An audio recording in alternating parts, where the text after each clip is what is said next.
He needed to break some guy in Ontario who said he was going to tax American energy 25%.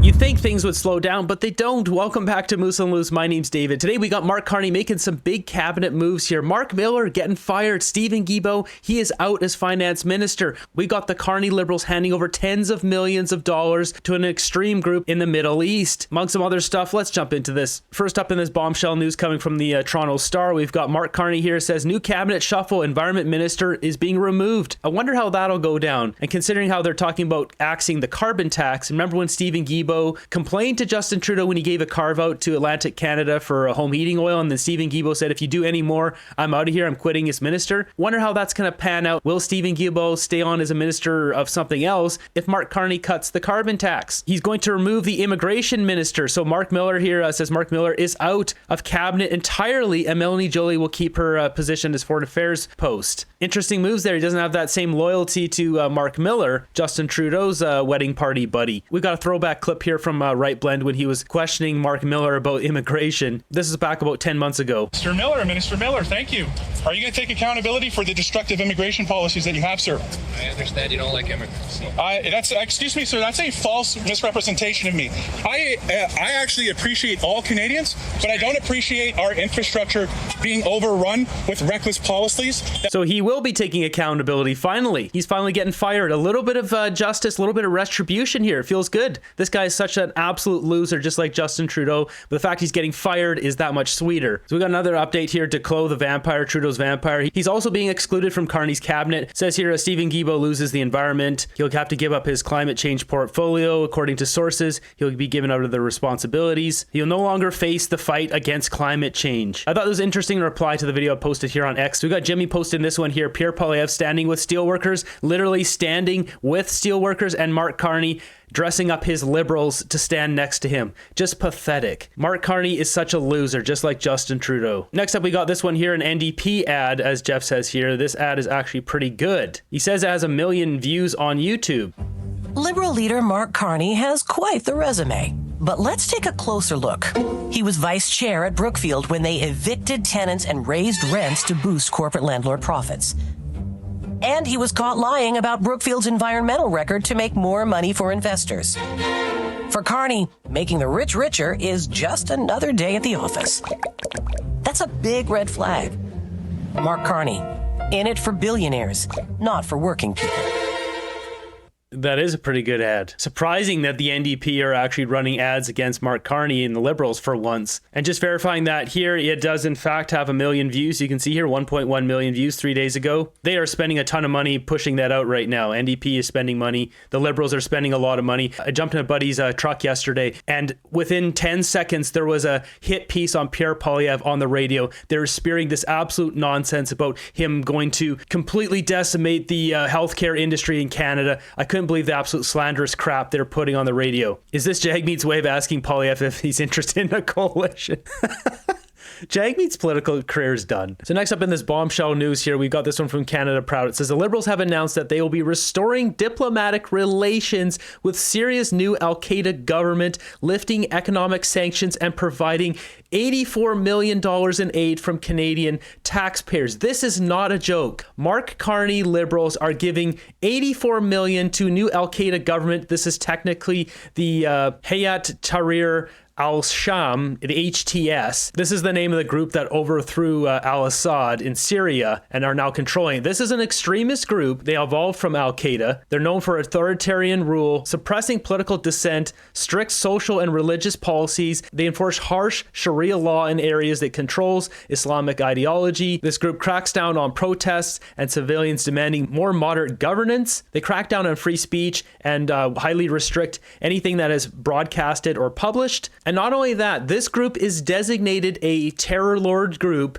by the UN, by the US, by Canada, by the UK and other nations. And yet now Carney Liberals are like, you know what, let's just open up things here with this terror lord group. Let's give them a whole stack of our cash. I can't even name exactly all the stuff they do. That's why I have it on another screen. But basically they have terrible punishments for people who don't follow Sharia law. They end people, they imprison people, they do bad things to people who are in prison, civilian censorship, women face restrictions, dress codes, limits to rights in public life. They do pow-pow things where they put those pow-pows in a vehicle and then go pow-pow stuff. To sum up, this is a radical ideological group that Canada should have nothing to do with, let alone we shouldn't be giving our money to this group. And yet this is what Mark Carney's, essentially one of his first acts here. He's becoming prime minister tomorrow. He's in charge of the party now. Let's get real. This is not going to go well for him. This is not going to look nice in a campaign ad against Mark Carney. 84 million taxpayer dollars going to a terror lord group. You can't be real. This can't be real. This can't be Canada. What happened? Now check out this. Before I could even get to it, you can see here Jasmine's posted it. What about the 1,000 Christians that they ended? Josh Ryan posting this one here, the 7,000 Christians. This story doesn't seem to be true, but the 1,000 is true. As far as I can tell from the fact checking, this is it here, coming from France 24. It says fear among Syrian Christians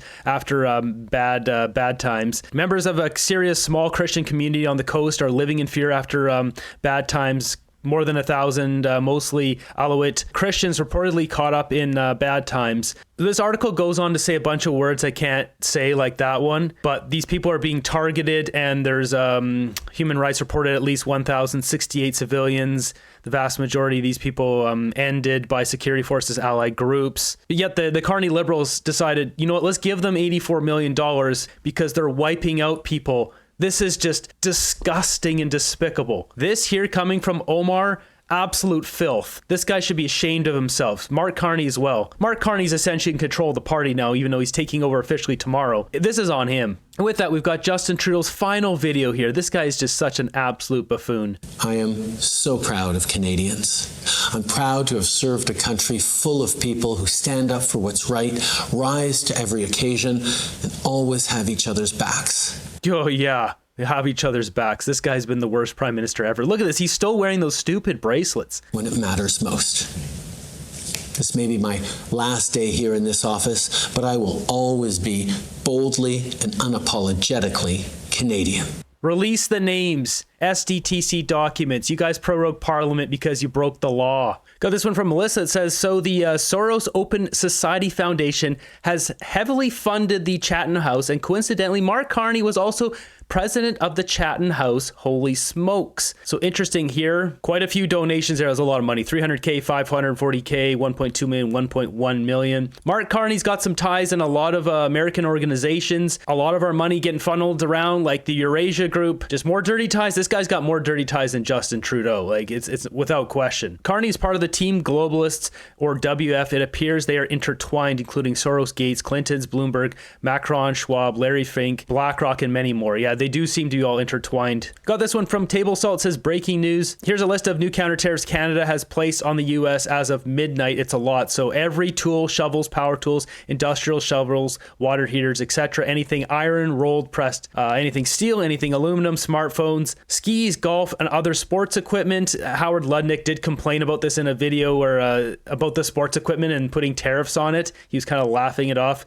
Video game consoles, monitors, computers, anything spring related, umbrellas, gardening, barbecues, sheds, prefab structures. This is ridiculous. Next up, we got Susan Holt, the premier of New Brunswick, saying all sorts of crazy things. In this clip, saying that they're going to remove Americans from every single aspect of New Brunswickers' lives. We have stopped the procurement of goods from U.S. companies.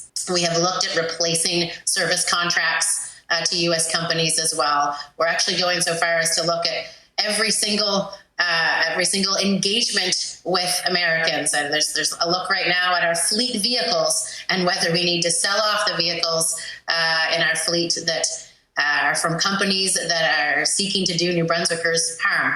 So everything is being considered. Should the U.S. take their measures further, then Canada will respond accordingly. We have a package of retaliation that's prepared to be deployed. That's about $125 billion worth of goods. And there's things that we can, like has been discussed, there are tools that we can use. Yeah, you have a tool. It's called cutting taxes and wait for the next administration to come in. You guys are rocking the boat way too much here. We can't win a trade war with America. How many times do we have to say it? Next up, we got this one from Putin. It says Russia says it supports a ceasefire in order to establish long-term peace. We agree with the propositions to stop hostilities, but we proceed from the fact that such ceasefire should be such that would lead to a permanent peace and remove the initial, original causes of the crisis. So let's hope this goes through, that we definitely need peace. Unfortunately, the Liberals keep banging their chest. They don't want peace. They want the tariffs to continue. They want more chaos going on. They obviously want to keep funding this conflict. They probably have stocks in Raytheon, Boeing, and other defense contractors. So then what's happening to the $5 billion we just gave them? Yeah, it went to Zelensky's account. Don't worry, he's got it. He'll take care of it. So moving over to American news here, we've got Howard Lutnick here. Listen to this on him on Doug Ford. He just completely goes off. So that's what I'm working for. So you're saying when it looks chaotic and unpredictable from the outside, that there actually is a master plan when it comes to these tariffs? It is not chaotic. And the only one who thinks it's chaotic is someone who's being silly. He said reciprocal tariffs. Nobody expected him to announce 50% tariffs this morning. He needed to break some guy in Ontario who said he was going to tax American energy 25%. The president of the United States in the White House says, "Oh, no, you won't," and breaks him. Breaks him. In what? By a tweet and a truth. And you think that's chaotic? You know what I think that is? I think that is the thank God we have a president who's taking care of us. Because if you were in one of those states and you thought your energy prices were going to go up 25%, and you said, "Where's the president?" and all of a sudden he came down like thunder to make that end, you'd say, cool. I'm glad that's the guy in the White House. And that's what we've got. It's quite the statement there. I mean, the fact he calls Doug Ford some guy in Ontario. Howard Lutnick is pulling from the same playbook, Donald Trump's The Art of the Deal, essentially cutting down Doug Ford to be someone who's not of value. He's a no one. He can't even remember his name. He doesn't say his name. He's some guy in Ontario. And saying it's not chaotic, you just silly. It's very chaotic, and that's the strategy. We understand the strategy. Unfortunately, it's screwing over our election process here in Canada. Doug Ford got himself into this position himself. He's the one who has to eat these comments. But it comes down to it, this is all the Liberals' fault. They broke our country, they made us weak, and now they're rallying around the fact that we're weak, and Trump is imposing tariffs and rallying around it. The whole situation is ridiculous. Next up, we got Wall Street Journal chief and editor Emma Tucker on Fox saying that Donald Trump is messing up the economy, the stock market. And we saw each other at the World Economic Forum in January. Yes, in Davos. In Davos back then. And do you remember the mood then was so upbeat? And the American chief execs that were there were all so excited. The talk was all of deregulation, growth, no tax rises, boom, boom, America. And Europe was absolutely stuck in the doldrums, very unhappy. But it's very interesting how that mood has shifted pretty much since all the tariffs started coming in. I think businesses realise now Trump is serious about this. But the problem they've got is that they're being imposed in a very haphazard way, and that's creating so much instability. Then along comes your interview, and Trump refuses to rule out a recession. He's talking in a kind of no pain, no gain kind of way. And I think, chief execs, businesses, they're slightly floundering because they don't know where to look now. Yeah, and one of the main stories in the Journal today, CEO frustrations with Trump over trade mount in private. So the president has been speaking to lots of CEOs this week. He was at the Business Roundtable. And of course, lots of CEOs told me at the Business Council, they're not sure where things are going. What do you think the conversation is in boardrooms today in terms of how these companies are going to adjust to this new policy of tariffs? Well, I think one thing's very clear from our reporting is they're reluctant to say anything publicly. I think that story that is about this roundtable of business people. There were some sort of informal polls where the chief execs that were there said the stock market would have to drop by 20% for them to talk out. So I think they've accepted that the tariffs are here, and what they want to know now is which ones are staying, which ones are going to be dialed back. Is there going to be further retaliation? And I mean, just before I came on, there was news that Trump is now talking about further retaliation against the EU. The EU retaliated yesterday against the aluminium and steel tariffs. Trump's now talking about putting 200% tariffs on champagne, alcohol, core European products. So do you expect that those prices will go higher? I mean, when a company has to pay more for its input, will they typically pass it on to the consumer, do you think? I think eventually they're going to have to. Yeah. They may not immediately. There may be some buffer there that they can absorb these prices. But over time, inevitably, I think we will see prices for certain goods go up. So I've been hearing the same companies in America don't want to speak out right now. They're trying to keep quiet. quit, but eventually they are going to start breaking as the companies start breaking with what Trump is doing in such a aggressive manner. And to wrap up this one, I've had a whole bunch of you message me about what Northern Perspective just uploaded with protecting Canada. So yes, I'm aware of that. I made a video on that. Somewhere right here. So the original source of this comes from this guy here. So Poisonous Ingredients on TikTok, and then Mario Zelenya, this guy here, both him and I. So he blew this up on X and I platformed this on YouTube about 3 weeks ago. And since then, the main thing that we've learned is that Protecting Canada was running this out of an old corporation and they've shut that down. They started a new corporation in Ontario. The old corporation, they're running smear ads against Aaron O'Toole and Andrew Scheer, and the new corporation is strictly against Pierre Poilievre. So that's kind of the difference there. I don't know why, maybe they're trying to hide their tracks by doing that, but this group though is highly corrupt and this is disgusting what they're doing. And I found one of the guys has an X account, Ian Wayne, and he openly brags about all this Protecting Canada stuff on here, as you can see. He's proud of it. And they're even running this truck all around with these ads running on them. This is millions of dollars of extra ad spend. This should be against the law. It should be against Elections Canada, but technically it's allowed. There we have it. The corruption here is just unbelievable. Carney starting off with a bash, having 84 million funneled over to a radical authoritarian regime in the Middle East. Congratulations, Carney. Great start here. This is what we have going forward just before an election. They think this is good PR. Let's just give money to a radical authoritarian group of thugs in the Middle East. Yeah, that'll go over well with the people. Yet somehow the Liberals just, oh, Mark Carney, he's a banker. He's so good for Canada. Please, this nightmare must end.